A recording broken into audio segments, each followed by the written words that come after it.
লাল গালিচা, সানাইয়ের সুর আর চিরাচরিত আনুষ্ঠানিকতা।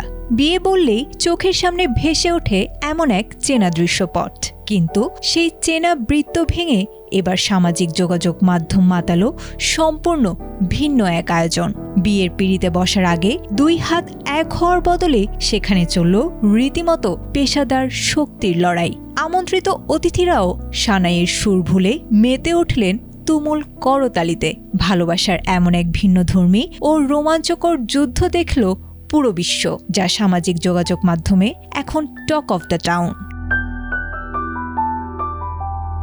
ব্যতিক্রমী এই ঘটনার সাক্ষী হয়েছে চীনের দক্ষিণ পশ্চিমাঞ্চলের গুইঝু প্রদেশের জুনুই শহর। সেখানকার পেশাদার রেসলার হে ইনশেং ও তার জীবনসঙ্গী নিজেদের বিয়েকে স্মরণীয় করে রাখতে জমকালো এক রেসলিং ম্যাচের আয়োজন করেন।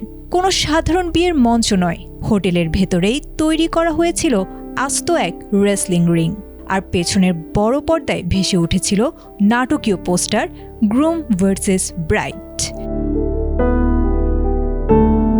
তবে এই লড়াইয়ের নেপথ্যে ছিল এক মজার শর্ত।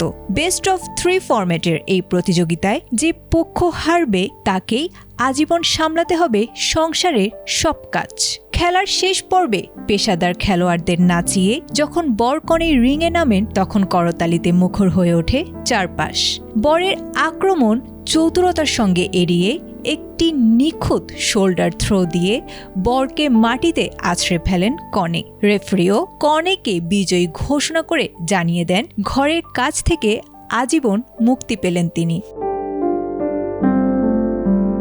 পুরো বিষয়টি আগে থেকে সাজানো এবং বিনোদনধর্মী হলেও অতিথিদের আনন্দের কমতি ছিল না। বর ইনশেং হেসে জানিয়েছেন, বাজেট নিয়ন্ত্রণে রাখতেই মূলত গায়ক বা পারফর্মার ভাড়া না করে নিজের পেশাকেই বিয়ের থিম বানিয়েছেন তিনি। প্রথমে 2 পরিবারের অভিভাবকেরা কিছুটা দ্বিধায় থাকলেও পরে সন্তানদের এই ভিন্নধর্মী পছন্দকে সানন্দে মেনে নিয়েছেন তারা। বিনোদন আর ভুরিভোজের ঠাসা এই বিয়েতে উপস্থিত ছিলেন প্রায় 300 অতিথি।